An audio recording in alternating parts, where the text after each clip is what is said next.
Evening. Thanks for being here. On behalf of Oregon Humanities, I want to say a big welcome to all of you, and I hope you will join me in saying a big welcome to John Haroldson, Shannon Wight, and Adrienne Nelson.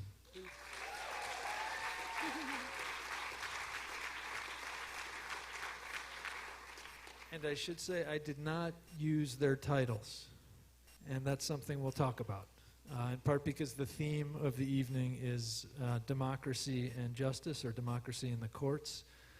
We're going to jump into conversation in just a few minutes. I should say my name's Adam Davis. I'm with Oregon Humanities. I want to say a couple words about the series, some folks that made this possible, ask you a couple questions to help John and Shannon and Adrienne get a sense of the room. Then we're going to jump into conversation for a bit. We'll invite you to ask some questions from a microphone over here for a bit, and then we're going to, when the formal program ends, we're going to ask you to stay a while and eat small food that's in the back of the place, and we're even going to give you a question to talk about, preferably with people you didn't come in with as an option. So that's the shape of the evening. This series of Think and Drink events is on the theme Making Democracy, which feels like a timely theme. And I should say, we're intentionally stepping back from the news cycle of the day and the election cycle of the year. And we're trying to think about questions that have to do with democracy over the long term and what strengthens democracy not just today and not just at the next election, but how we make it stronger. And we started this series this fall with Desmond Meade, who's doing pretty incredible work with expanding the vote in Florida and across the country. And so tonight we're going to be thinking about how the courts and democracy go together. Our next event is going to be on office holding, who holds office and why. Again, thinking about different angle on democracy. So I want to thank a couple folks and then ask you those questions I mentioned. First, sponsors of the series, the National Endowment for the Humanities and the Oregon Cultural Trust.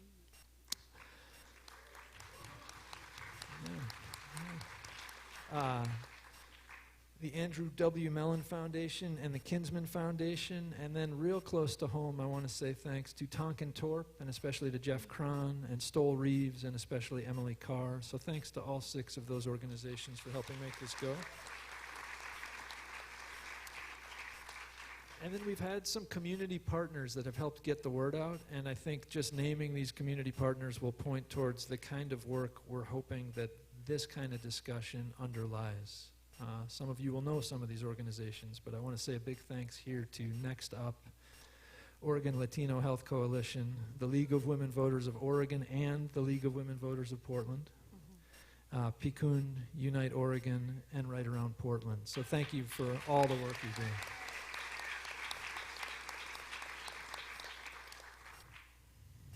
Questions. There are 3 questions which are going to get harder to answer by clapping, but I'm going to ask you to answer by clapping anyway. The first one is, if this is your first Oregon Humanities Think and Drink, could you please make a little noise? Thank you for being here. If you've been to an Oregon Humanities Think and Drink before, could you make a little noise, please? So that's good. If you are in some way connected to the justice system, you determine what that means. But if you are connected in some way to the justice system, could you please make a little noise?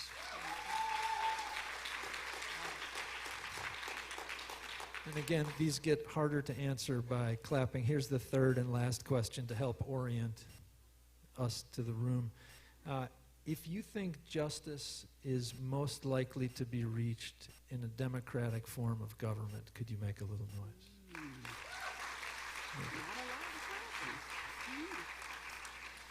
So that's what we got. That's what we got to work with. Ready to go? Yes. Yes. Okay. Yes. Thank you again for being here, and thanks for jumping into these waters while other things are going on in other places. I actually wanted to start just by asking each of you to tell us how it is that sort of you started to think, yeah, justice is something I want to work on. When was it that you sort of thought, justice, that's what that is, and I want to put my life towards it in some way. Justice Nelson? Speaking of justice. Well, I decided that I wanted to work toward justice after high school. I was the beneficiary of a legal system that worked. I was the first black valedictorian in my small town in Arkansas. And because, thank you, and because my mother, who put her job at risk because she was a teacher in the school system and hired an attorney, I understood how the legal system could give you a voice and protect your rights. So I switched from what I thought I would do, which be a pediatrician, to go to law school. And so when I was in law school, I really, truly believed I wanted to try and make the world a little bit better than I was born into. So my trajectory started there, and it continues to where I am now. Great. Thank you. Thank you. And Shannon, yeah. Well, it's an interesting question given where we are in Portland and the homelessness crisis that we're facing, because I somewhat randomly started volunteering around homelessness in high school, which led to an internship at a 1,400-bed homeless shelter in Washington, D.C. And for a white girl from Portland to be living in a homeless shelter in D.C., that was a big wake-up call in a lot of ways. And one of the things I saw was how particularly the black residents there were treated by law enforcement. And I thought, wow, that's not officer-friendly, who I grew up with. That's someone who put a gun to someone's head for taking a right on red, and that's a system I need to fight. So you saw that and you thought, I want to get closer to it. I want to fight it from up close. Well, you know, you think you're fighting around homelessness, that is the, you know, a cause I had a lot of passion about, but then there was this cause that was so much greater where folks were being targeted not just for their homelessness but mental health and their race. It felt like where all the issues were coming together and where our system was the least just. Thank you. John, yeah. Thank you. I'm not a person who at an early age decided I want to be an attorney or a prosecuting attorney one day. I really am a person who stumbled into it. And I say that because no one in my family had ever been a lawyer, and frankly, I never met a lawyer until I went to law school. But I can say this, looking back in retrospect, I always seem to have a fixation on justice, except I called it something different. As a little boy, and my mother would remind me, after I became an attorney, she would say, siempre decías, no es justo. You would always say, it's not fair. And it's true. I think, you know, one of the things that really brought that about was that as a family that moved a lot, we lived in Mexico until I was 4, and then, moving a lot in the 60s and the 70s, you were finding yourself in a place where you were always the new family, and you didn't necessarily fit in. And so your sense of justice, for me, it really resonated, and it always stuck with me. And so I think there's a lot more I could say in terms of how I stumbled into it, but that's really where the justice piece comes from. Yeah, it's interesting thinking about fitting in and even thinking about the way we've just jumped in and that, again, didn't use your titles yet, but your titles... Well, John kind of did. John kind of did. Well, it's good. I actually kind of want to put it out on the table because I want to put the question of titles and, in a way, hierarchy out on the table now early. Because if we're talking about democracy and the justice system, it feels like talking about hierarchy right up front might make sense. So I guess I just want to ask about that. There aren't many places in our culture where we have titles or where we stand for people until we know it's okay to sit down. And maybe I'm saying this in part because I wasn't sure how to behave sometimes. But I want to ask that question about how that part of the work that you're involved in squares with some of the egalitarian impulses of democracy.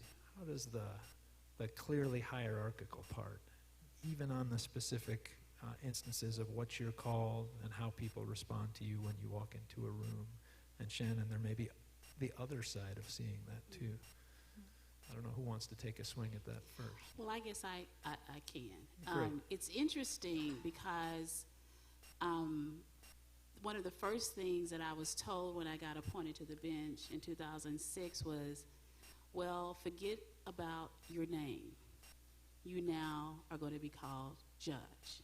And how difficult that transition was for me, because I am always Adrienne. I'm a person. And I bring my humanity to everything that I do. But I understood that I became a symbol, or I became a representation of something, and how I had to kind of navigate that. So it is something that I think about all the time, and that I have learned to become comfortable with, and understand that for what I represent for others has a lot of value, and I want to respect that. But if I had my way, they would call me Adrienne. And it was also interesting in how in my trial court, I did not use a gavel. So people would announce that I would come out, and often they would be surprised that I was the judge. And they would sometimes say, she's black. Well, you know, new information for you, not so much for me. And we would continue on with what we were doing. But it was interesting because I realized I was interrupting all kinds of things, yet confirming other things for other people. So I understand the complexity of it. As we keep going, you said you were representing something, a symbol of something. Maybe we can keep that out here as well. I don't know. As I listen to you, and part of me wants to call you Adrienne, part of me wants to call you Justice Nelson. The part of me that wants to call you Adrienne comes from a place that, for me, culturally, we wish to know as much about you and have a relationship that is worth something. And in that context, we see so much of you and who you are that there's a value there that is critical. On the other hand, we have serious issues with stereotypes that we struggle to overcome. And just as you shared, when someone sees you as a judge, you may be the first black judge they've ever seen. Yeah. Mm-hmm. Similarly, they may see females or other people who don't fit into the stereotype. And so proactively, I think about what we can do to begin to change that. And although it's sort of counterintuitive to not call you Adrienne, on the other hand, I feel like there is an important need that the world hear Justice Nelson. I appreciate that. You know, it's interesting because as I shifted from the trial court to the Supreme Court, more people are very intentional about calling me Justice.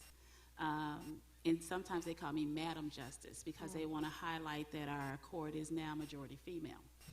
And even my mother now has a special title. They call her Mother Justice. Oh. And it's very interesting. Because it is, I understand. I mean, it has been very interesting to me during my journey in the judiciary, how my humanity, being authentic in who I am, has helped people have more trust and confidence in the system. You know, they'll say to me, "Oh, you're like nice," and I'm like, "Yeah, but I'll still send you to prison too, if it warrants it, we deal with that." But it's been an interesting dynamic on trying to demystify the roles, what we can do, what we can't do, how we partner, where the continuum is. And it's also been good to have internal conversations with my colleagues so that they understand that when people see us, they don't see us just in our judicial roles. They see us as part of the entire system. And for good or bad or other, we're responsible for all of it. And we have to be able to communicate. So when you said, and we all laughed, when you said, "I'm nice, but I'll still send you to prison," it made me wonder if that might be a way into the large question of what the justice system is for. You could back off from that and go, well, that's what the justice system is for. You said if it warrants it. So I guess I want to ask the three of you here fairly early, when you think about the justice system, what's it for? I'm going to jump out of the gate on this one here because I'm getting the look. And this microphone configuration is a little bit odd. I'm tempted to take it like this, but I feel like a rock star. Especially if it's not on the stand. But you should do that. Yeah, You should. You gotta go. So here we go. What comes to mind for me first is that we all inherited an imperfect system. Yes, we do. And it's critical for us to recognize that, embrace that, acknowledge that. Because what we do in a democratic society is help that system evolve, help it get better. And so when we speak of the justice system, we have to first recognize, as someone far brighter than I once said, we have a number of issues with our justice system, but it's the best one in the world. Mm-hmm. And so I would argue that the reason that the justice system is good and it's the best in the world is because it is dynamic and it has that ability to evolve into a better system if we do the work to make that happen. Right. Shannon, go, yeah. I would venture to say possibly that the system is perfect as it was intended. That's right. And that it is actually executing exactly what it wants to do, which is to disempower and marginalize all kinds of communities. You can see through history how it got bigger, how it was a reaction, how you end slavery and you get convict leasing, and that system pulled people right back into slavery and on and on and on. And so I think it's possible we have the best system, and no, there are a few others that are better, but there are a lot that are worse, and I think it is actually designed to do what it's doing, and that is the fundamental problem. I agree.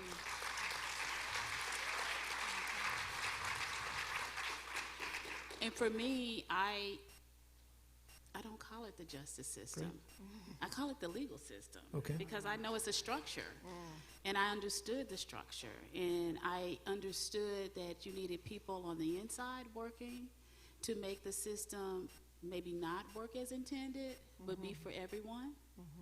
And how long it's going to take, because it's not going to happen overnight, and it's going to be incremental. But to also have people on the outside so that you can hold those people who are working accountable. I feel very strongly that our legal system is made for everyone in our country, but that's not the reality for many, many people. And that it is confusing to many people when you call it the justice system, and we have lady justice and justice is blind and all of those different terms that are used to associate. But the reality of it is that it was a system for some people to win and others to lose. And how it was determined was based on your socioeconomic status, your race, your gender, your zip code, in a lot of ways. And until we're honest with each other, that that's the basis of our system, and that we want it to be better than where it started, that's where we're going to be able to make it the justice system. And it means that everybody has roles. You know, I do understand what my role is, and I'm not afraid to do it. But I think I bring a different lens, and I think that that's necessary. Because if everybody was doing the same thing, there would be the exact same system that Shannon described. But the system looks different now because of John, Shannon, and me. And that's what we have to keep doing. So I want to push a little bit here. Whether we call it the justice system or the legal system, and we're talking both about where it came from, what it's been like, where it is now, I want to ask the question what it's for one more time, and maybe I should ask it more aspirationally. What should it be for? What should the legal system or the justice system be for? Well, it should be a place where people can get resolution for problems that they can't resolve on their own. I mean, there is a real need. The legal system does provide benefits. You know, it didn't start to help domestic violence victims, to really address sex trafficking, things that we have decided that we're going to do. Our legal system has shifted from being totally punitive to being more treatment focused, to where we're having treatment courts on different issues to acknowledge that there is some intersection on what is happening outside of our courtrooms and having a responsibility to look at it differently, to bring the sciences in. I do believe that many people who are involved in the system want to do the right thing. They are trying to do the right thing, but there's a lot of overwhelming processes going on. You know, we realize that we deal with people who are in state of brokenness so often at the trial court level, and we can't do it all. But you can definitely try and do the most you can with what you have for as many people at that time, and then keep trying to grow it. You know, it's hard to say I mean, in part, the justice system that we have now, or the legal system we have now, is to not have people being drawn and quartered or, you know, hung, like to not have the public spectacle of accountability. But I think what it's become, all right, I'm going to try to answer the question. What is it for? I think it is for holding harm accountable when it can't be held any other way. And I think, by and large, I don't think treatment should happen in the system, because that treatment needs to happen outside of the system. The system is way, way, way too big. We are trying, as I mentioned, starting around homelessness, we are trying to, with the least cost and least long-term investment, create an answer to long-term systemic issues that should be outside of the system. So I think the system should be narrow. It should be focused on real harm that can't be held accountable in other ways. So we have to move folks who are struggling with mental health, homelessness, substance abuse disorder out of the system and into other systems. I agree. At the risk of sounding trite, the justice system is for justice in the purest sense. Now, we aspire to justice. To think about the phrase that we recite, justice for all, right? We talk about inalienable rights, and we base the foundation of the principles of this country on these concepts. And yet, do we really have it? It's aspirational in that sense. And so in the purest sense, we can speak about that, while at the same time recognizing the importance of making the investment and understanding the system and the dynamics. Because we hear often examples of intentional acts of discrimination. But we also have to be cognizant of the fact that when you inherit an imperfect system, there can be aspects of that system that bring implicit bias, that have a negative impact, no matter how good your intentions are. So I'll share really quickly an anecdote that I think illustrates that point. As a young prosecutor many years ago, I was in court one day, and I was before a judge who was a fine, well-intended judge, kind man. And there was an interpreter there. The accused was a young Latino man facing a misdemeanor charge. I don't remember what it is now, but in either case, he was being arraigned, and that's where you're given your rights, the maximum penalties, and so forth, and asked how you plead, guilty or not guilty. And on that particular occasion, and we didn't have the same standards that we do today with regards to interpreters, the judge asked him how he pled guilty or not guilty, and the interpreter said, "Como se declara, culpable o sin culpa?" And the young man says, "Culpable?" And the interpreter says, "He says guilty, Your Honor." Okay. Now, as the prosecutor, I stood and I said, as an officer of the court, it's my duty to report that Spanish is my first language, and the response was one of ambivalence. On behalf of the state, I asked that a lawyer be appointed so that he can have a meaningful opportunity to engage in this process. Now, both the interpreter and the judge had great intentions. However, there was something missing in that dynamic. And the lesson that I took away from it was that when our communities are not represented in positions of leadership, no matter what system it is, that there will be injustices no matter how good the intention is.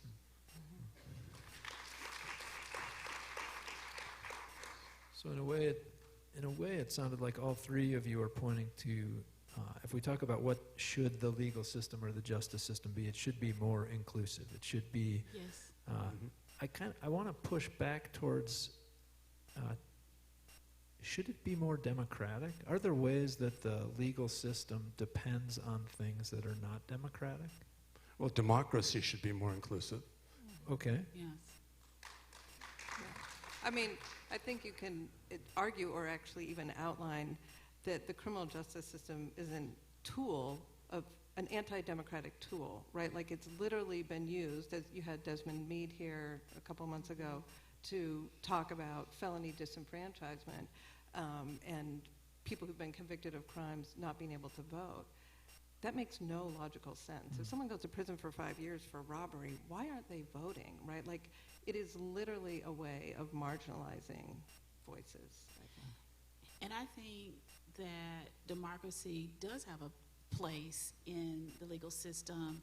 And I know we're talking about the criminal side, but in the civil side, you need a lot of people involved. And in both, you need democracy in the form of the jurors. So if someone I'm sure if many people in this room tonight got a jury summons, they would not be excited about it. They would be thinking about how not to do it. Right. And that's fair because it is intrusive. It takes away your time. But the legal system has a component of having people from the community to come in and use their voice to help the legal system, the judges and others that are in that system, understand the pulse of where people want people held accountable.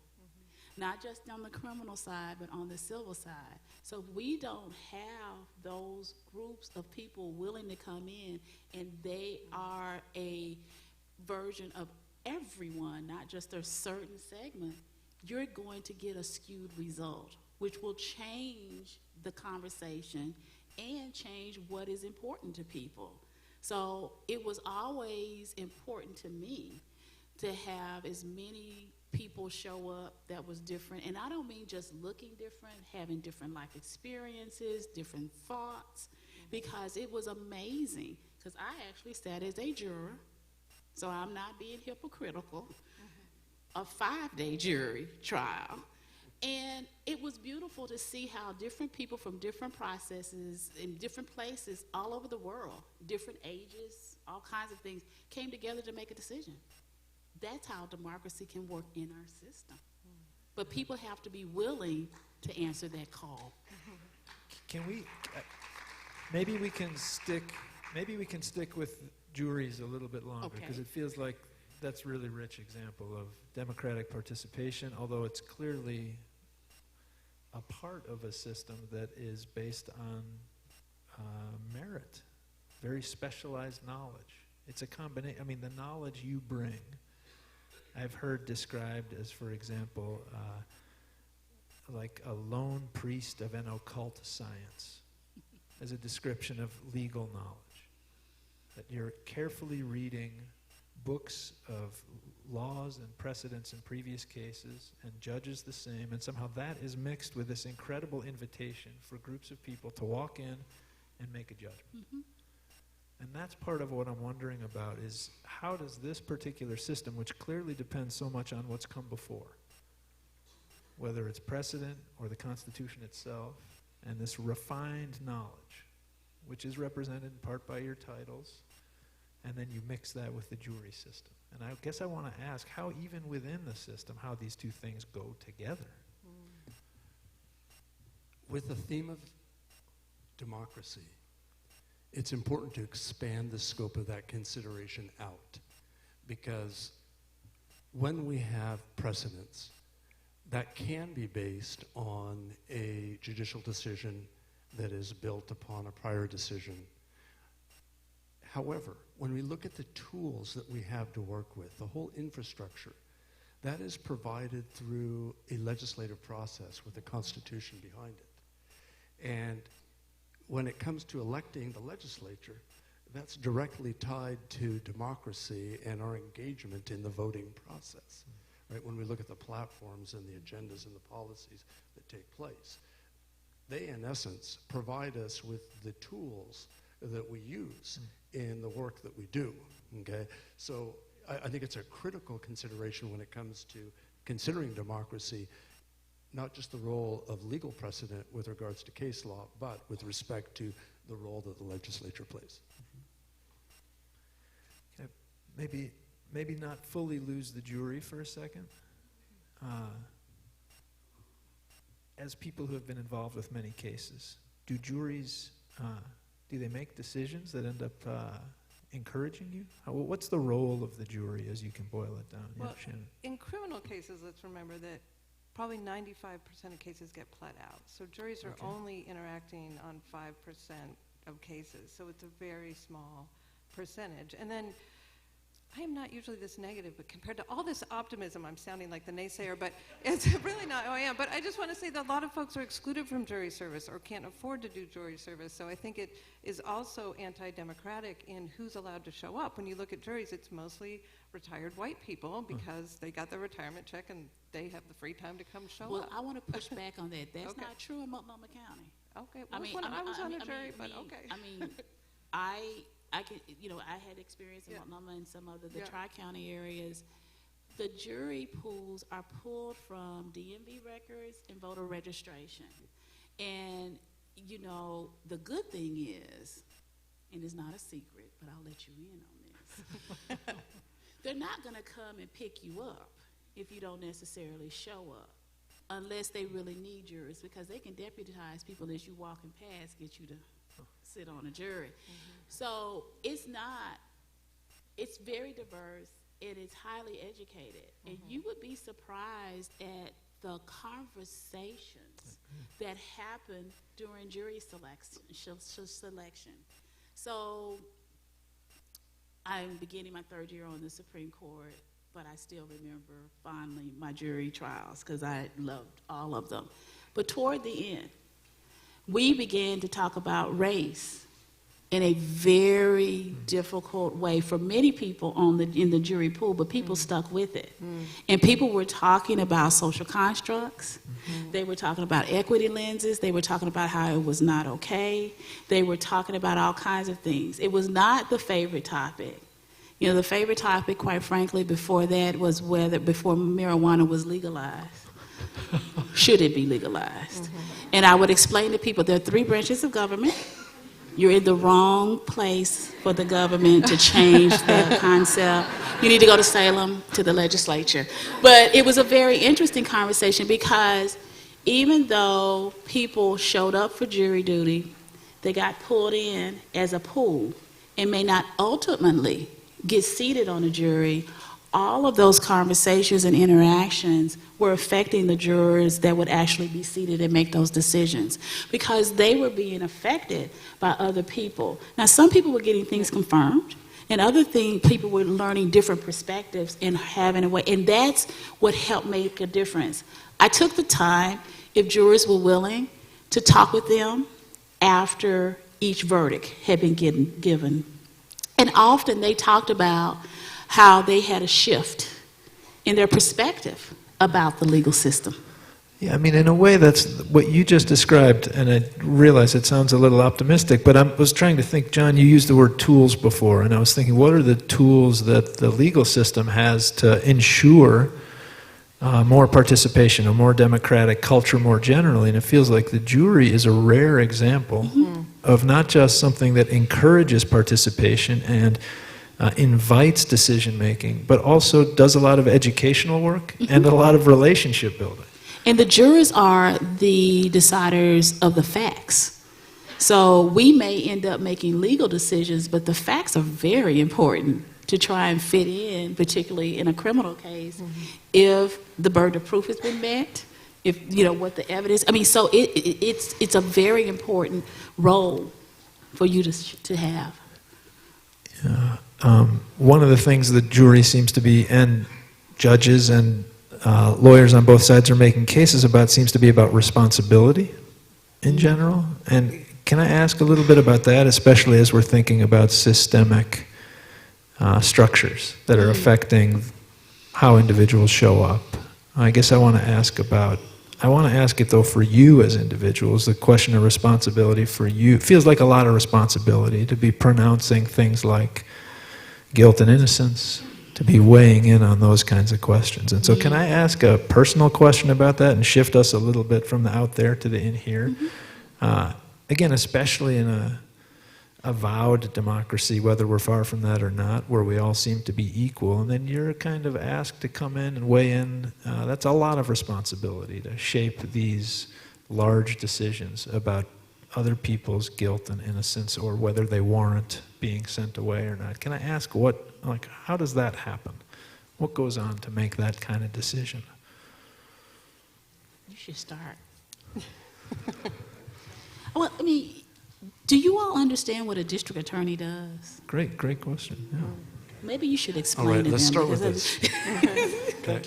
And this is an important question because so many of our realities can be shaped by what we see in the news, what we see on TV, and we kind of go with that. And that would be true for me, for instance, what I know about being a veterinarian. I see the Dr. Pol show, and I get my ideas. But notwithstanding that, in the purest sense, the role of the prosecutor is to seek justice through the truth. The role of the defense attorney is to represent the best interests of their client. And if either side steps away from their responsibility, the system will fail. So the decisions that we make are decisions that demand our best attention, our best consideration, and they demand that we consider all of the relevant information before us at each critical decision point. Now, that might sound like a great standard, at least in theory, but this is a critical piece. It's a critical piece because as our criminal justice system evolves, we've learned more about ourselves as human beings, our brain development, addiction, different factors that come into play. Okay? And as we learn more, we learn about DNA, we learn about different investigative techniques and so forth, there's more information to consider today than we've ever had before. And a year from now, even more so. So do we set up our systems in a way that supports us having that information to make the best possible, the most highly informed decisions? Or do we allow ourselves to become complacent? I like to say that sometimes we find comfort in complacency. And if we do that, then we risk adopting a system where we're making those critical decisions, but we're not considering all the relevant information we should be considering. Remember, the goal is justice. It's an imperfect system.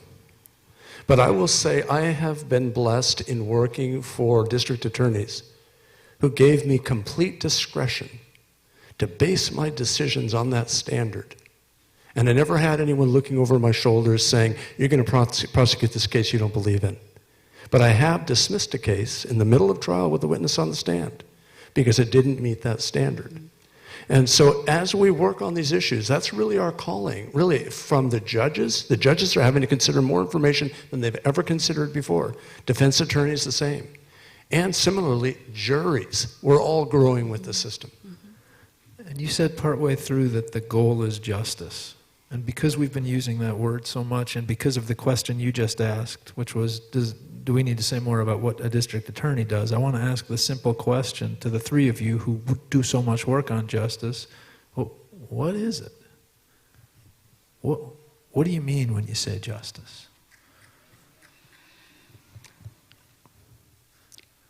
I think it's hard to define because it's different for every person. So I was thinking about a family that several years ago, someone called me from the family because harm had happened between families, between the family, right? Which a lot of harm happens actually between people that know each other more than strangers. And harm had happened, and they wanted to figure out how to hold the young person who'd caused the harm accountable.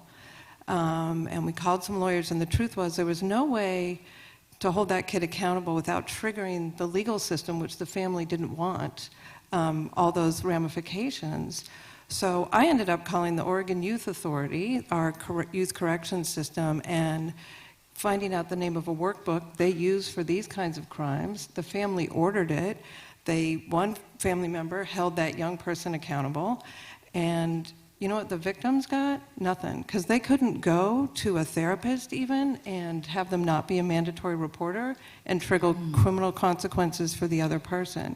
What that family really wanted was professional help and healing. And what they had to do was use a workbook that our correction system, they were a totally different state, used to help create justice in their family. So I think there's no clean definition of justice because families and individuals want different things, and I don't think our system truly has the flexibility to do that work. That's right.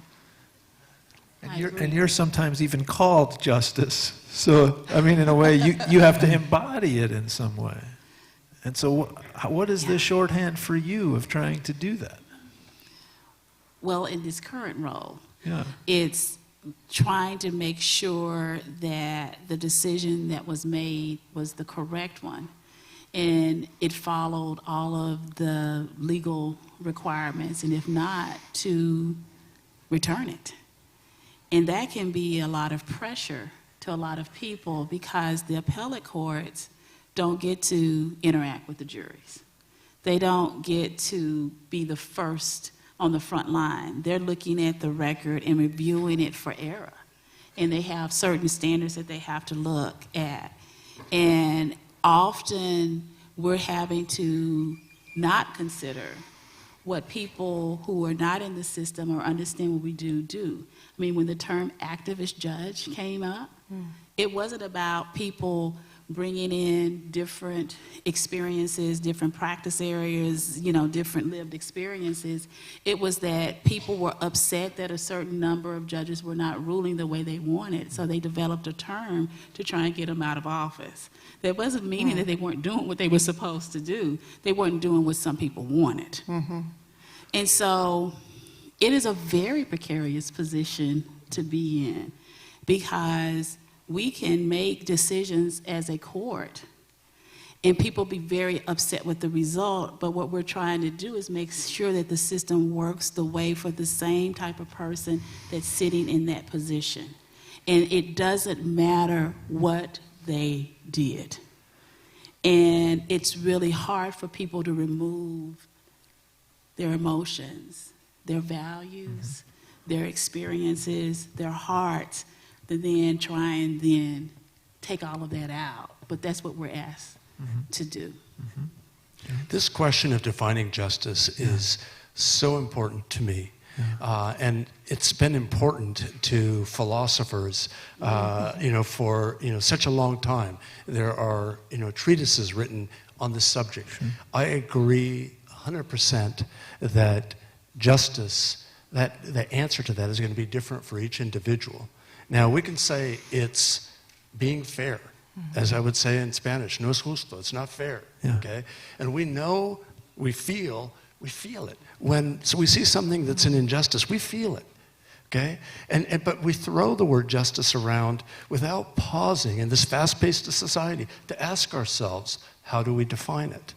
Now, I am in the business of my calling, what my goal, and for everyone in my office, is to seek justice through the truth. And if we cannot define what justice is, then what on earth are we seeking?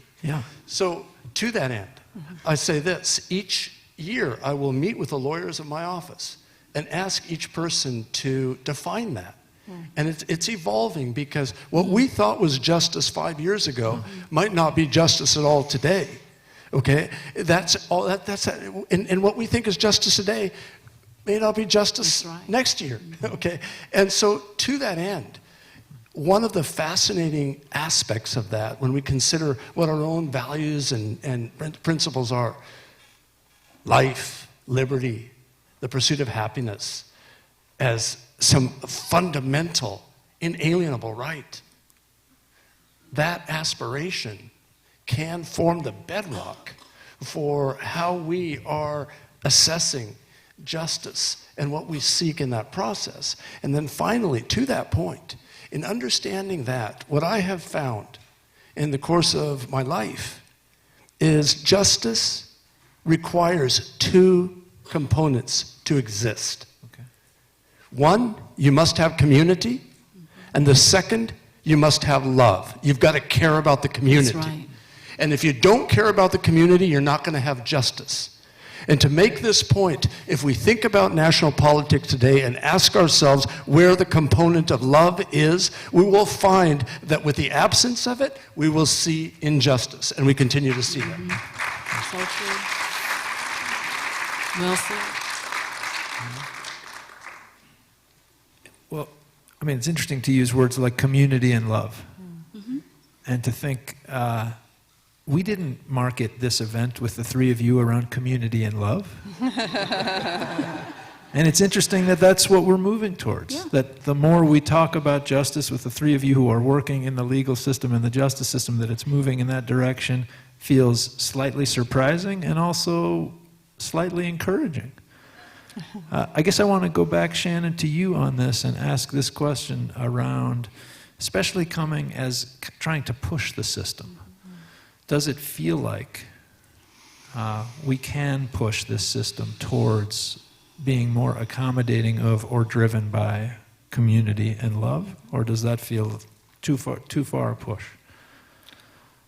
Well, as I said before, I think first we've got to focus on shrinking this system. Like the last 20, 30, 40 years, the growth of the criminal justice system, not just the prisons, but who's on probation, who's on parole, is so massive that we have to focus to get that sense of community and love back.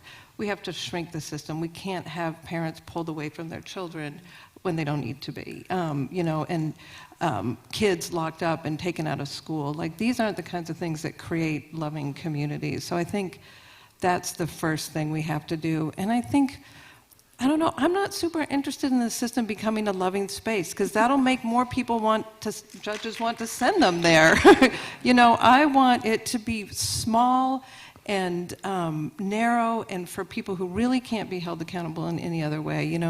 Norway has a prison system, and this is what I thought of when maybe there's another place with a slightly better system. We have 14,000 people in prison in Oregon, and if we had the same prison rate as Norway, we'd have 4,000 people in prison. Now, Norway's prisons, or at least they're moving to this model, actually, I think, are loving human places, but they are for folks who really can't be held accountable any other way, so they have committed the most heinous crimes, and yet they're living in little apartments where they have their own kitchens and knives, and they're trusted to be individuals. So maybe, but I think, yeah, when we have 4,000 people in prison in Oregon, let's have that loving community. Adrienne, from within the system, and not just from within the system, but from like a fairly high place within the system, what do you hope for from the system that you're in and well positioned in? I really want the system to be able to work on both the civil and the criminal side, for people to come in and the civil side has a different perspective in terms of resolving the conflicts, but they have just as serious implications as people who are in the criminal system.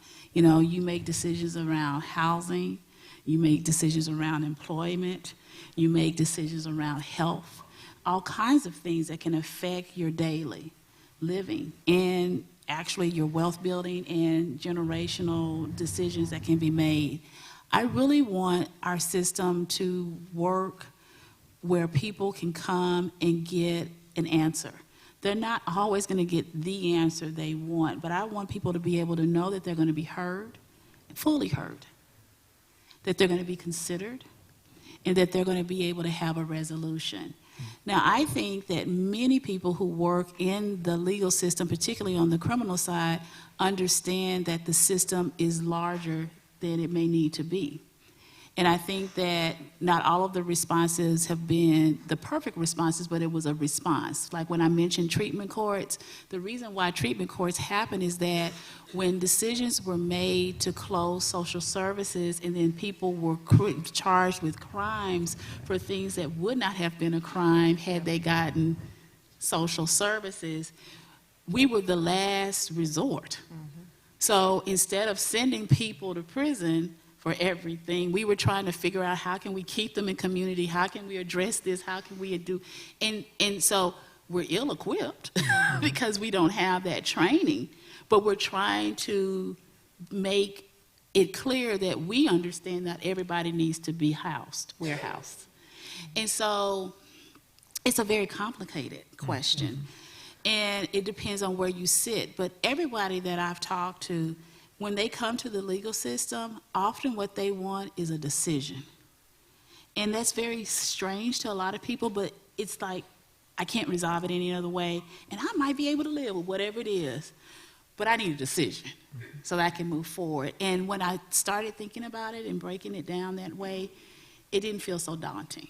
You know, because I started representing people who had lots of issues or found themselves in the legal system, and my goal was to get them out of the system and to keep them out of the system. I didn't want it to be a revolving door, and then I had to have different roles. So as we start to move a little bit towards the end of this part and towards questions, okay. I have two more short questions and maybe trying to get more concrete towards the end here a little bit. The first one is just if you could point towards one or two concrete changes that you would like to see from your entry point that would maybe move us more towards justice for all, the way you talked about earlier, and maybe even if also towards a smaller system, but one or two concrete changes that you think are reachable and that you think it would be helpful for us to hear here while we're talking about this. I wonder, yeah. Yeah, I have two.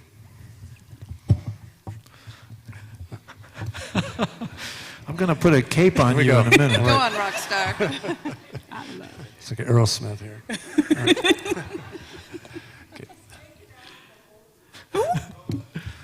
That has less of rock star Okay. appeal. You know, I want to. I really do. So, the two changes. First, we are at a historical time of demographic conversion across this country, where the majority will change. But we have not kept up with that demographic change in positions of power in all systems, including the criminal justice system. And it's not the fault of the votes or just one thing. There's so many factors that go into that.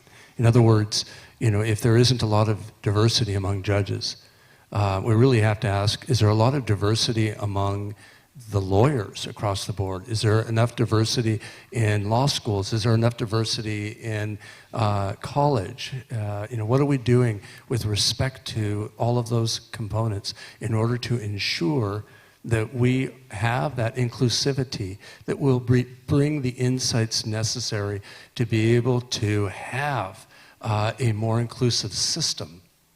Number two, and tied into that, is education.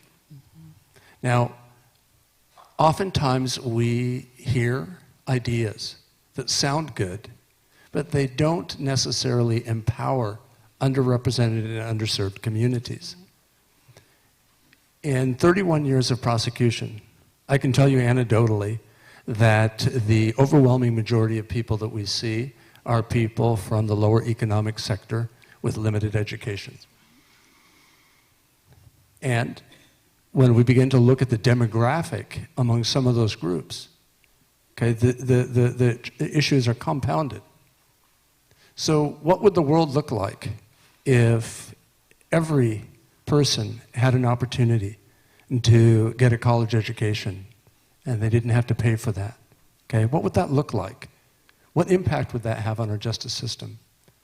What impact does it ultimately have when we reduce the hope of human beings? It doesn't matter who you are. If you take away hope from a human being, where will that lead you?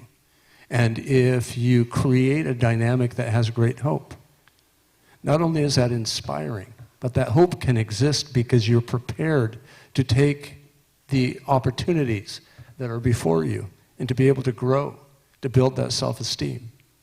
So there's some components that are critical for that evolution because they empower those who have been disempowered.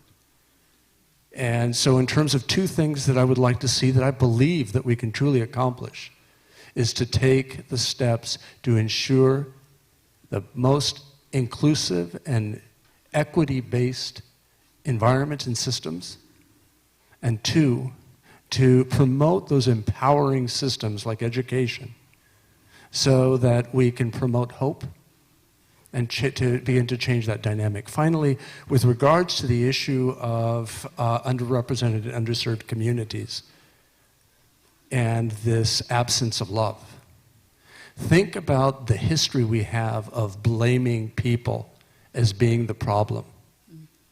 Think about, I mean, it's countless, but an example, close to home for me is think about the repeated denigration of Latinos and how, we get conditioned to a point where there's children that are taken away from their parents and put in cages.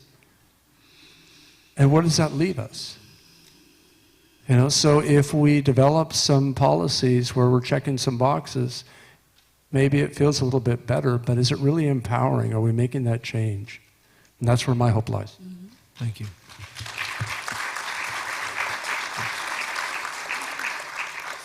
So you know that I work for an organization that tries to make change, so I have 200 ideas that I'm going to try and pretend are only two. Because we have a framework at my organization, Partnership for Safety and Justice, that we work around in terms of how we think about addressing the system, and one is to shrink it, as I've been talking about, and we want to be thinking about what victims are getting and people convicted of crime. That's part of how we do our work. And also equitable outcomes, because the more you shrink or have diversion programs or treatment programs, the more often there is to be bias. So always looking to make sure that everyone's being treated equitably as we have more options. So we shrink, and then we like to promote innovation. Like, think about the ways we can do justice differently. How can we develop programs, hopefully outside of the system as much as possible, that create accountability and healing in ways that people and families and communities really want? And then we have this much smaller system. And we will ask you informally later about the other 198. So, Yes. yeah. She said around. Around. It's more Sorry. than. So I agree with everything that John and Shannon have said, and I was thinking when you said concretely. Yeah. So, all right.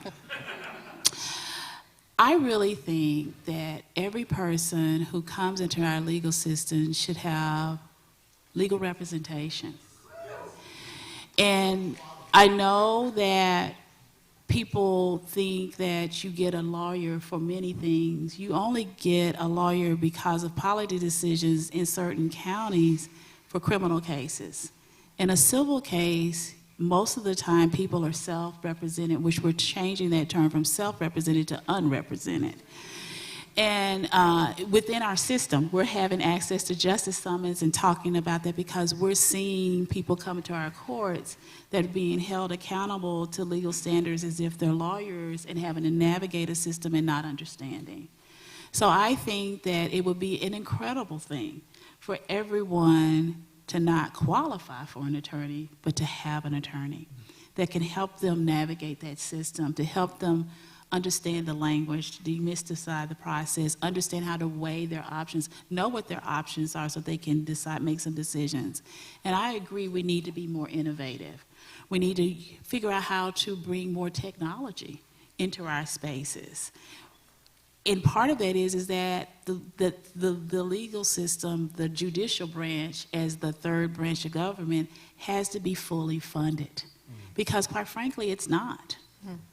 And if you don't have the funds to be able to provide the lawyers, to provide the technology, you're going to keep going in this circle that keeps changing and probably getting smaller.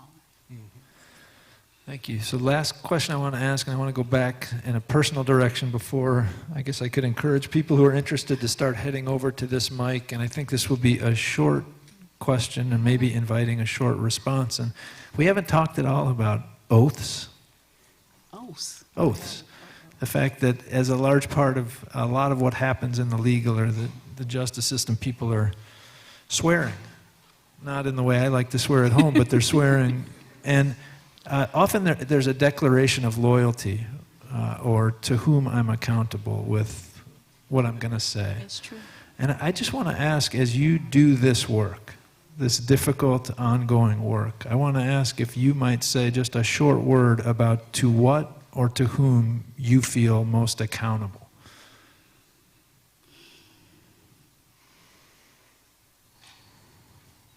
I am accountable to the public. I am accountable to the people I serve.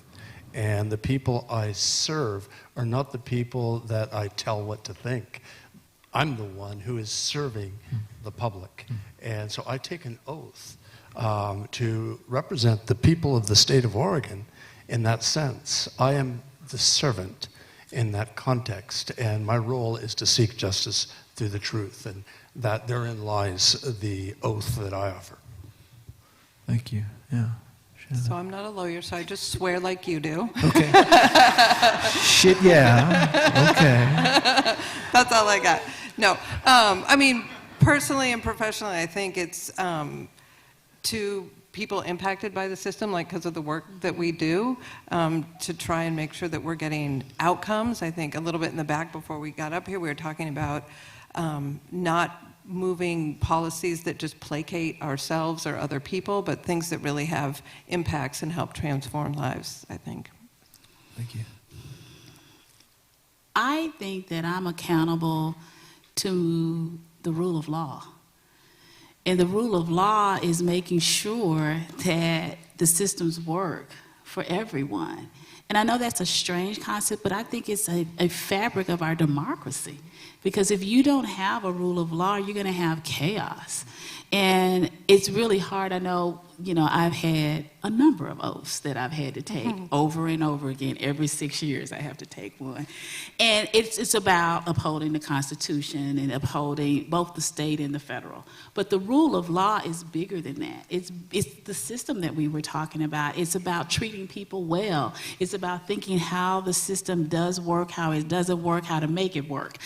So it's all of those things, and bringing in my lived experiences, but upholding those tenements that I've learned, those books you were talking about, and understanding those concepts, which was difficult, because it is a new way of thinking, but that didn't mean that I became a different person.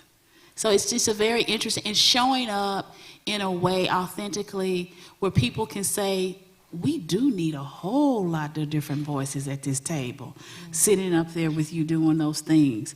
Because you know what? It enriches us. It doesn't take anything away. It makes it better. Thank you. As we shift to questions. Oh, there's a lot of people over there. A good line. So I want to make two requests. First, for people asking questions, I'd ask if you could introduce yourself, try to ask a short question. Maybe we won't all be jumping in. And then I want to make a request here as we're making this shift, and that is to join me in saying a first preliminary provisional big thank you to John and Shannon and Adrienne.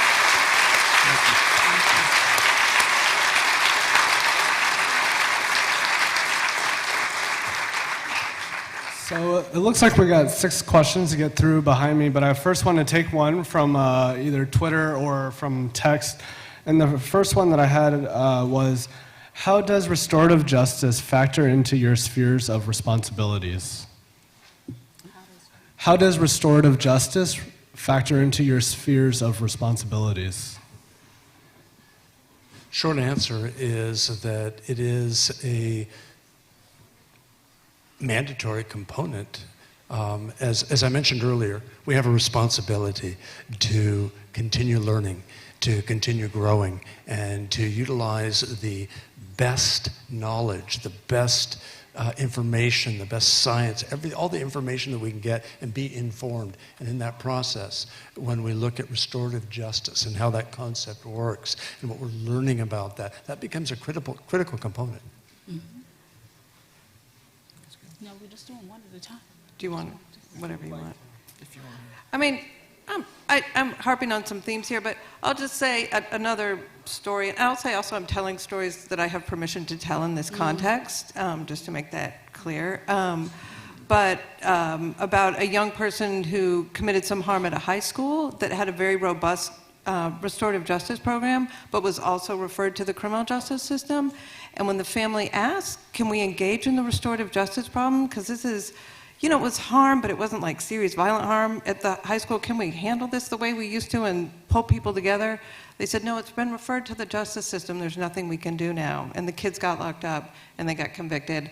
And so I think restorative justice has a lot of potential, and we have to figure out how to elevate it so that it actually can do its job and not just be part of the system.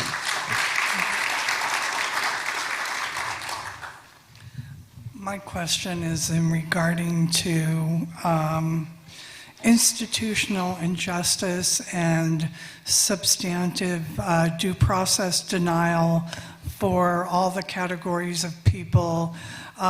Myself, it's homelessness in regards to all the state agencies and the contractors involved with homeless people on the streets, the shelter system, the HUD housing system.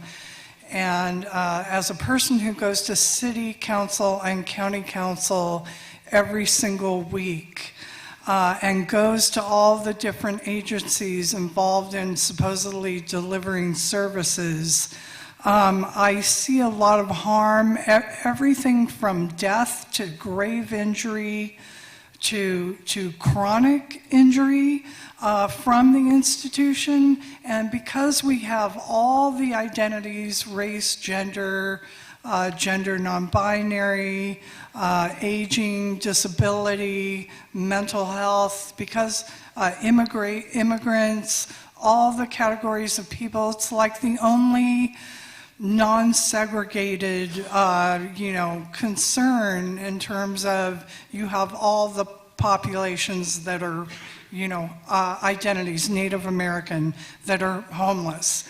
And so one of the problems that I see is these policy advisors for elected representatives and the legislative body who are totally entrenched with the contractors, and the agencies and the state accountability of things are not.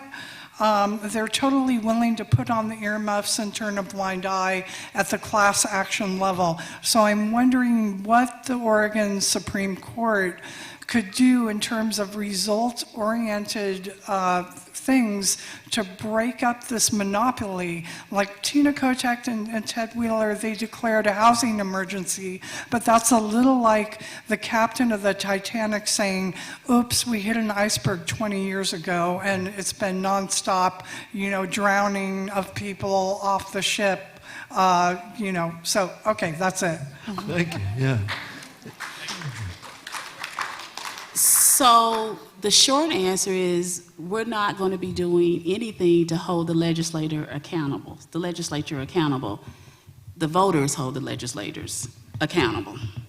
What we could do as a court, depending on how it comes to us, because we have some direct review, and some direct review are based on some of the statutes that are put into place as they're voted in, and we'd have to see whether they're constitutional or not constitutional. That is our role. If you don't like what your legislators are doing, again, you can vote them out. If you don't like what the executive branch, you can talk to their policymakers, but our role is not going to be an enforcement, if you will, except we're going to be looking at the constitutionality and then send it back, have them redo it, but we're not going to be able to hold them accountable in the way that you had asked. Right, so substantive due process. I need you to go back, because I can't really hear you. Can you go back to the mic?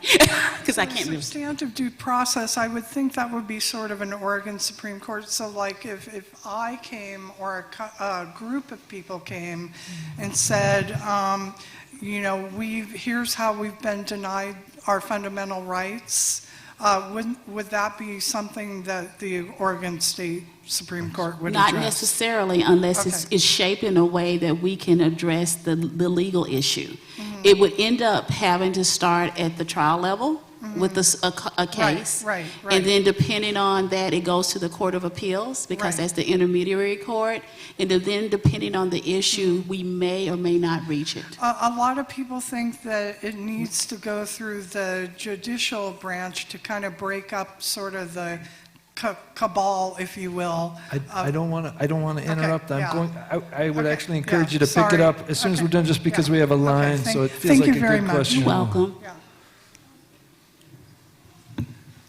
Good evening. My name is Shannon Olive, and I run a women's organization where we serve women transitioning from prison and women in recovery and women who's recovering from trauma. The question that I have today is, I understand in court that the DA has a lot of power and authority as far as when it comes to decision making.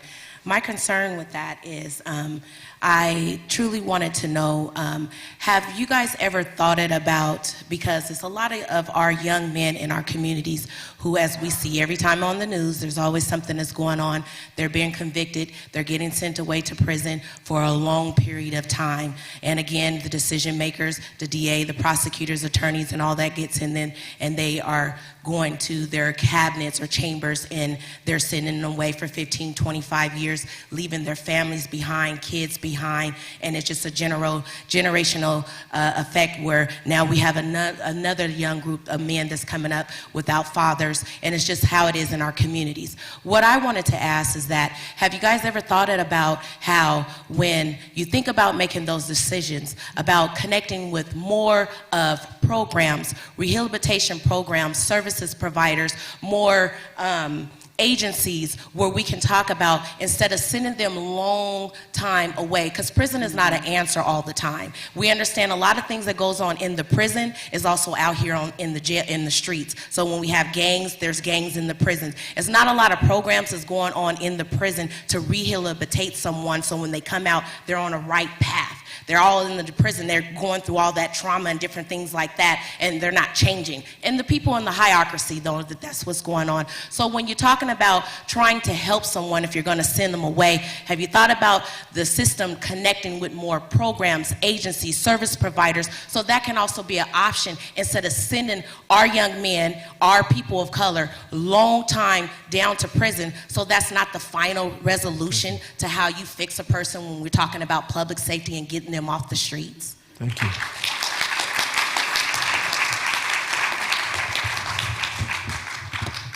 Thank you for sharing your perspective. It's important. It's important because it goes to the heart of what we see as the emerging practices around various treatment courts. And really, they're based upon the idea that we are considering more information, right? In other words, if you have a system where we're not going to think about any information, somebody gets charged with a crime, lock them up. Okay, it's simple. It doesn't require a whole lot of work in the decision-making process. But that's not justice. Justice is being able to have the information that is relevant to make the best possible decision. And the work that you do and the insights that you have are important for people in all areas of government to have an understanding with respect to what tools we have. Because resources are finite, and yet at the same time we know that these treatment court models can be very, very effective, and they're used as an alternative to longer incarceration periods. That said, the state does not fund treatment courts as, let's say, a state funding resource. They're funded in a county-by-county basis. So that in Benton County, for instance, we don't have the resources that you might see in another county that might be able to afford to have a mental health court, or to be able to have a veterans court, or to have a homeless court, okay? So when we examine our systems and we look at the democracy piece to see, are we meeting these needs? And if we're not meeting the needs because people don't know, then they need to know. And they need to know from the individuals who have the insights, like the ones that you've shared, so that we can be able to then push better policies that are going to be more effective and that are going to be more informed. So thank you for sharing that.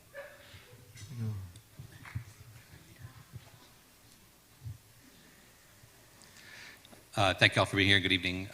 I am not Mike Schmidt. I'm not Kirsten Nato or either their wife, but we all got to vote for one of them. Most of us have to vote for one of them pretty soon. I want to sidetrack from what I was thinking and re-echo some of what I think she said her name was Shannon Olive just said about life, although very different in correctional institutions, prison, mirrors life outside in the streets. And we know this because here in Multnomah County, we put people in incarceration and they die of overdoses, just like they die on our streets. So, so much work ahead for us. But there is glimmers of optimism. One of you mentioned voting in prison.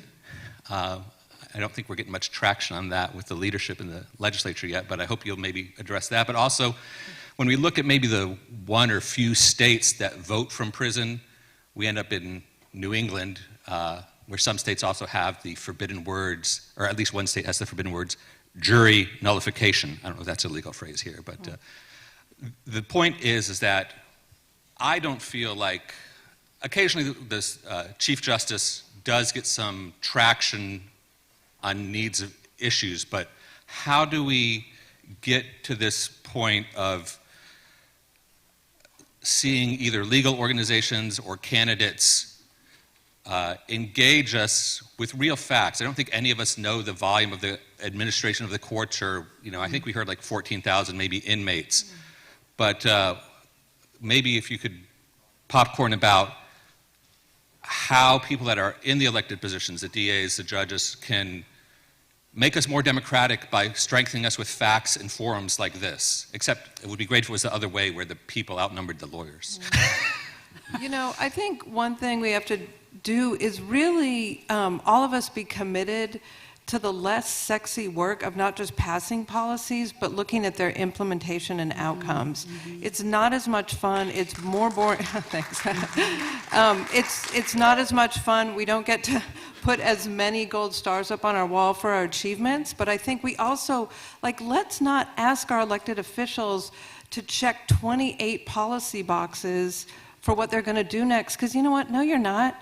Tell me how you're going to do 3 really well, and let me help you, hold you accountable while you do that work. I think we have too much focused on policy wins, legislative achievements, but we don't look at what those outcomes are. So I think we all need to slow down and change the dialogue individually and as people holding elected officials accountable.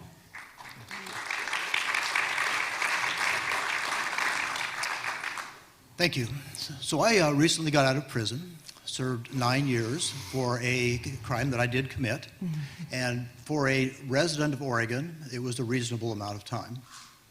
The reason it was a reasonable amount of time is because I could afford a private attorney that cost $400 an hour. Yeah. $400 an hour, I could afford that. And the initial introduction that I had to the district attorney was, we can charge you with all the crimes we're going to and you'll get 70 years, or we'll give you a plea deal and give you 9. What would you do? The gentleman after me, who only spoke Spanish, was given the option in English, loudly, that he could serve life in prison for what he'd done, or 25 years. And he hadn't done any of the things he was committed of, that he was convicted of, or he was accused of. But he did go away for 25 years, and I still write to him regularly because he and I were good friends. So there's 2 things I'd like to say. In Oregon, we are sold a couple of things that I think we need to listen to more carefully. And one of them we sort of breezed by earlier when we said that 96% of the people don't go to trial, which sort of implies that those 96% were guilty of something, or were frightened to death and going to prison. The other thing that I think is interesting is that we're sold a story by the Department of Corrections that some sort of correction goes on in prison. There were two things that were available to me in prison: television and high carbohydrate food. Mm-hmm. The program that I was in said, well, we have an electrical apprenticeship program. One person every other year in a prison that had 2,000 people was an electrical apprentice. I was a custodian for part of the time, which meant that me and 11 other people had the responsibility of cleaning 6 showers each day. That was work and rehabilitation. So we're sold a great story about what goes on. The fact is that the system empowers the district attorneys to move people into prison, and the prison is so overwhelmed with people that nobody gets anything in terms of rehabilitation. So, Thank you. And can I just, it feels like part of the spirit, especially of the second part, was a question about correction, and which is a return, I think, to the question of what is it for? Is that fair to you to ask the question about correction and the extent to which you feel it might be there or might not be there? Look, you know, the truth is, even our head of corrections here in Oregon, she's an exceptionally good director for a correction, you know, we're lucky to have her, would say that it's the last place you want to send someone for rehabilitation. I think everyone knows that. It does not make people better. And that's why I'll just say again, we need to shrink the system. But yeah, no one thinks that great stuff is happening in there. I will follow up with this. It invites an important question with regards to what we want as a society. And we're talking about democracy. As a society, do we want this cold, isolated place where people suffer? Or do we want a place that does offer opportunities to grow and to have education benefits and so forth? What is it that we want as a society? These are questions that sometimes we don't face. When is the last time that, rather than talking about what sentencing should be, when is the last time we asked the question, do we really, really believe that people can change? Mm-hmm.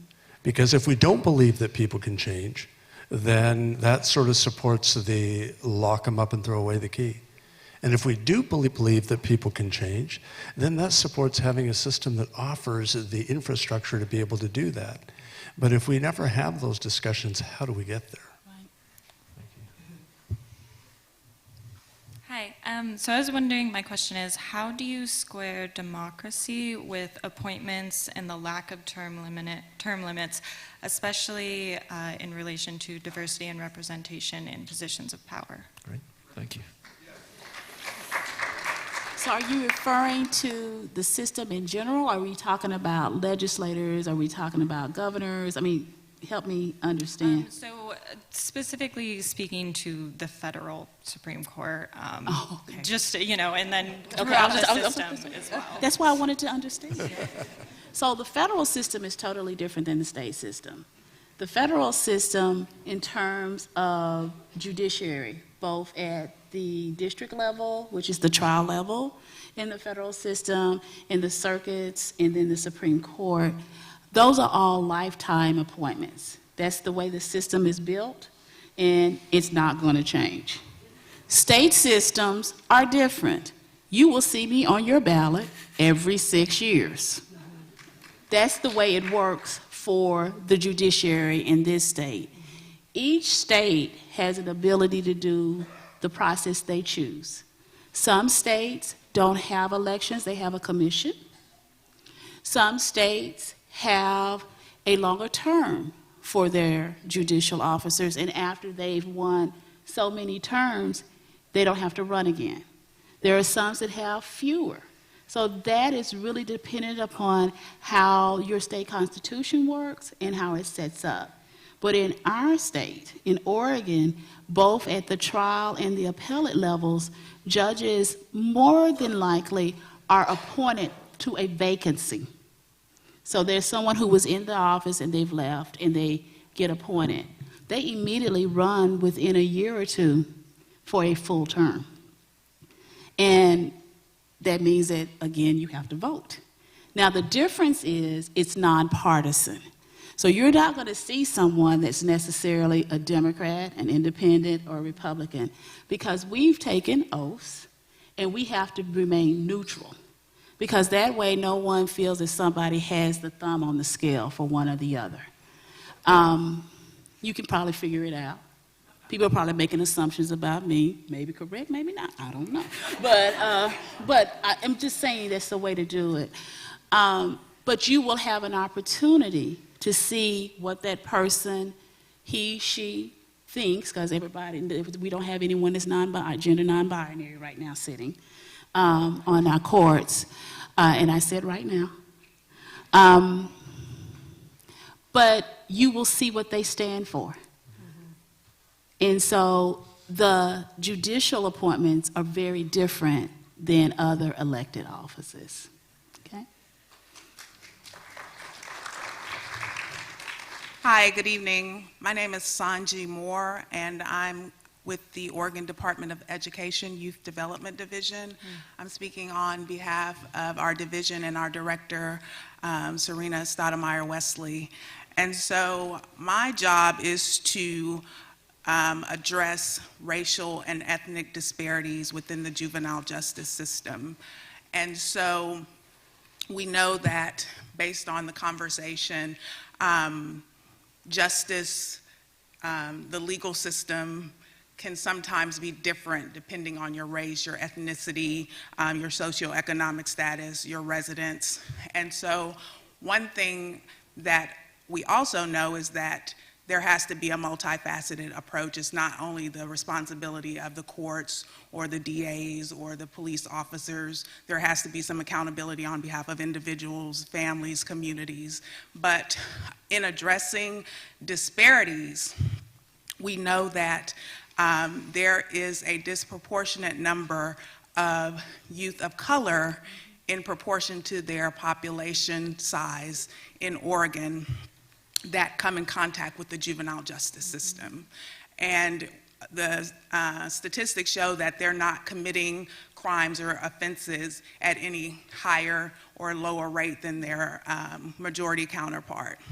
So I would like to know, what do we do? And District Attorney Haroldson, you are a platinum star. And you know, with district attorneys, sometimes there is, as you talked about, and judges and police officers and the correction system, implicit bias mindsets that sometimes lead to these disparities. So what can we do to help address some of those mindsets? Because you talked about diversity and inclusion and, you know, having a wider spectrum of representation in the legal system. But right now, with who we have, how can we address the disproportionate and the disparities between those contacts with youth of color from the perspective of the judges, the DAs, the law enforcement officers? Thank you for your question. I have been really blessed with the opportunity to do a lot of work around disparity statistics in the criminal justice system. And what I have learned in that process is that the numbers are an important starting point for us to ask the question, why does the disparity exist, right? And so sometimes we'll see those numbers and we'll make assumptions about why the disparities exist without really knowing what the variables are that affect those numbers. An example that I want to share with you that's close to home for me in Corvallis is that the Corvallis Police Department is, I believe, one of the top in the nation in terms of collecting stop and arrest data. And the Corvallis Police Department, they were examining their stop and arrest data, and it indicated that they were doing a slightly higher percentage of stops and arrests of African Americans than they were the percentage of African Americans that lived in our community. Okay? Now, one might assume that that means that that's evidence that they were profiling. Okay? Now, when we broke those numbers down further, it turned out that the overwhelming majority of those stops and arrests were initiated by the public, not by the police. Okay. So here's what's interesting is, when have we had a discussion about the degree to which the public plays a role in pushing disparities, right? It becomes easy. It becomes easy to point the finger at an agency, and it may be well placed or it may not be. But it's incumbent upon us to study those numbers. Now, we have central services, whether we're talking about Oregon Youth Authority, and then we've got each county. I'm in Benton County, and my responsibility as I look at Benton County is to look at those numbers, to study those numbers, to try to understand what that means. What does that mean for all of us in every one of our jurisdictions? Are we gathering the data to know? Because if we're not gathering the data to know, we're not even going to know if there's implicit bias, right? Let's say we're doing our best not to have a disparate impact, but there turns out to be a disparate impact. Well, we don't know the reason why. Okay, not if we never look at the numbers, right? Right. Okay, and so in the final analysis, that's our responsibility. Number one, we have a ethical, moral responsibility to gather the data, to study the data, to determine if we have disparities. If we don't have disparities, perhaps we have a model that other jurisdictions can learn from. That's something that could really serve us well. And if we do, what's causing them and what can we do to change that, okay? And so the good news is that that's a topic that's really emerging, particularly in the area of treatment courts. And I would add that at least within the Oregon Supreme Court and then the courts on down, we are implementing system-wide training. You know, you can't know what you don't know. And once you know, you do better. And it's important for people to talk about these issues and learn how to deal with and just not feel bad, shut down, and say it's someone else's issue. We know that they're in the system because you have foundations that's done the reporting. So then once you do, what do you do with the data? Right. So it's about asking questions, or what are you doing to address that? Yep. How are you going to measure it? What are the implementation policies that once you develop a policy, how are you going to implement it? What are you going to do? If it's going to need funding, you're going to have to support that. It's all about how you figure out not only educating and holding people accountable, but figuring out what you're going to have to do to help support it. Because I think what you said was very important. We all have a part to play. And can I just add a little, I have an opportunity to talk about innovation here rather than just shrinking. And I think one of the things we're looking at right now is what's available in the community for young people, for adults, that are community-based and culturally specific. So I think one of the ways in which Black and Indigenous and people of color are underserved by our system is all of the programs, all these treatment courts and everything are done in a dominant culture or a dominant language. And so we've started looking at who's being funded, and it's really sparse. And so we don't know if that'll impact outcomes, but it seems like it would. If you're thinking that diversion programs are going to work for people, they need to work for people. That's right. Thank you. Thank you very much.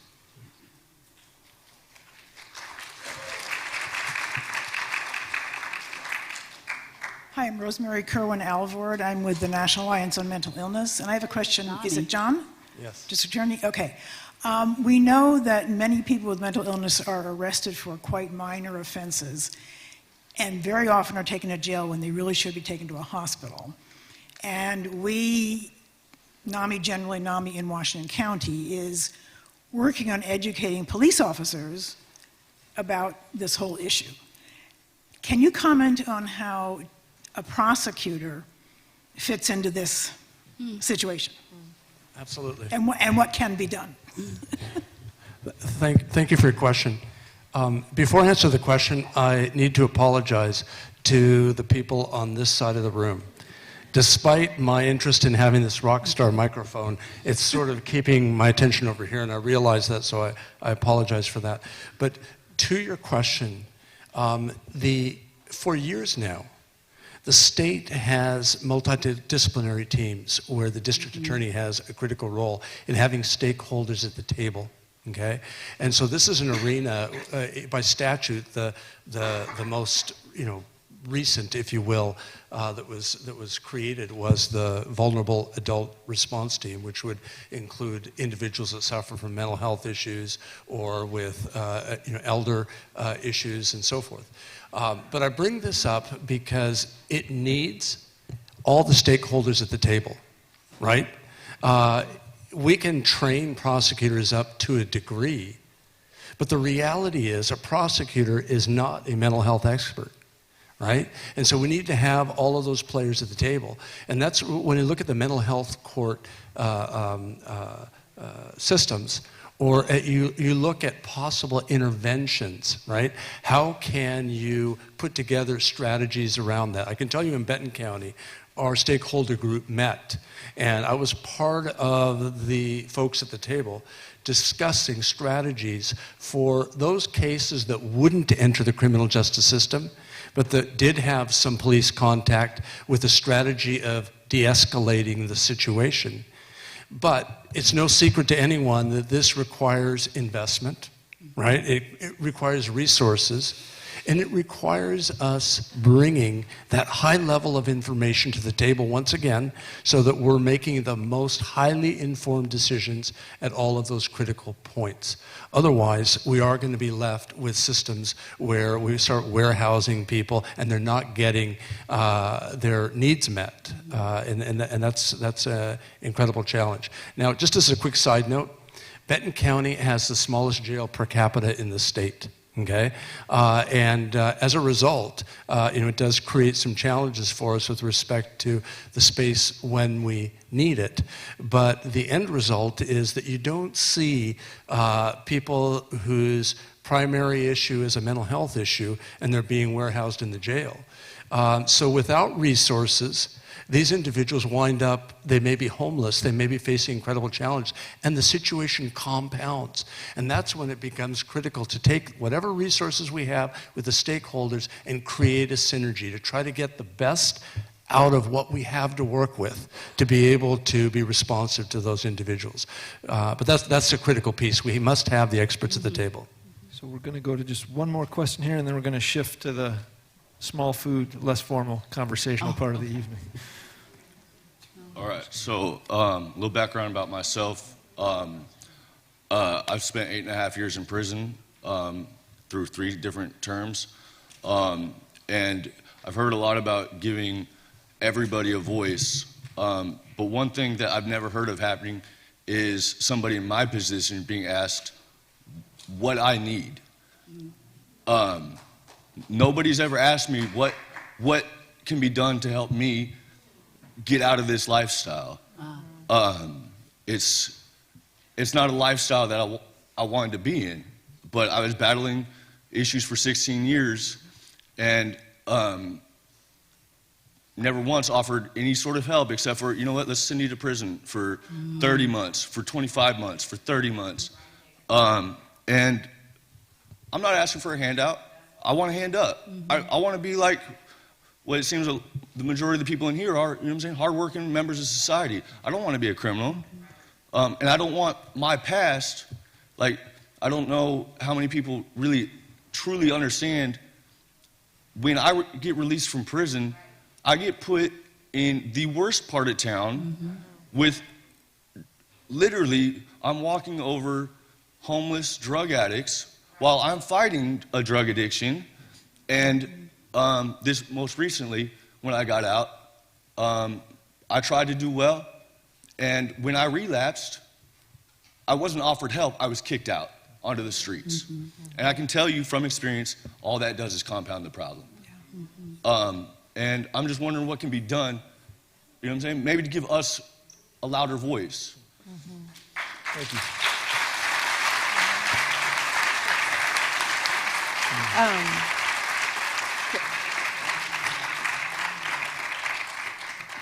Thank you for sharing your story and bringing that into this room, because I think one of the problems with the system is that it decides what people should be, right? We're going to hold you accountable, and we're going to tell you, you can't talk to anyone who has a felony conviction. Well, shoot, that may be your family. That may be your best support out there, you know? Or we're going to tell you, you have to be all the way sober right now before you can stay in a house. Who gets sober when they're on the street? You know, like, that's a lot to ask of a person, and I think we need an approach, and harm reduction, which is kind of in drug policy, goes more towards this, where we need to be asking, the system needs to be asking you, hey man, what do you want? What's going to help you right now? Because everyone wants dignity, everyone wants self-determination, and you deserve it, and you're going to be more successful when you get it. So did you want to jump in on this question that just came up? Yeah, you can say what you need to say. Well, I see that there's one more question, but I also want to respect that we've already asked these three to go over. If it's, we'll go informally. We're just going to shift to the informal part of the conversation right here. So does that work? If we get, John, you want to take one more question? If it's one more question here, and then we'll call it good. So the woman who Guys, asked you... actually, let me, before you go, can I make a request to everyone that's up? She's getting to have more. Let's just take this one short question, and then we're going to call it good. Sound good? Can we do that? Can we make it a... The woman in the red with the red scarf and the gray hair and the glasses who asked about the mental health issue, the reason we've got, and I've seen people pulled off the streets for mental health issues and taken to jail, women who are in, you know, not in reality and screaming, and they take them to jail because they don't look pretty and they're in a touristed area. I've seen people running, screaming down the streets. Okay. But here's the thing, is that when the government, when here you've got the Blackburn, and they build the Blackburn, and it's got one floor of supportive housing. The Bouchon is going to have one floor of supportive housing. There are 1,000 spaces of supportive housing. They're all full. I have been going to city and county council every single week and saying the shelters are warehousing people, towards John at and this there's point. not supportive housing, and these people are going to jail because they do not have supportive housing, or the housing is so crappy. They put them in these SROs that are bug infested and broken down, and I've seen people who are mentally ill leave SRO housing and go to the streets because it was so bad. So, you know, they're really going to jail due to a lack of housing and mental health services that keep them in housing. Thank you. That's right. Thank you. I appreciate you sharing that with me. Yeah. Prosecute people like that who've been a victim of the system, you know. Okay. So I don't know if any last word to that question. We'll call it good for now. Here's what I'd like to do. First of all, I want to thank everybody that asked questions. Thank you for bringing the questions. And those that didn't, I hope you'll follow up with each other as we stay in here. We're going to ask you a question that's going to pop up here in a moment related to democracy and justice. I did not expect that we would have a Supreme Court justice talking about elections, an activist talking about shrinking and profanity, or a district attorney talking about community and love and leaning regularly to the left. So I want to say thank you for everything you brought tonight, for the work you're doing in the world, and for helping us think so much about it tonight. We're going to turn the lights on. There's going to be food in the back. We hope you'll keep talking with each other, and we hope to see you again on March 11th or at Conversation Projects down the road. Thanks again to Adrienne, Shannon, and John for everything you brought tonight.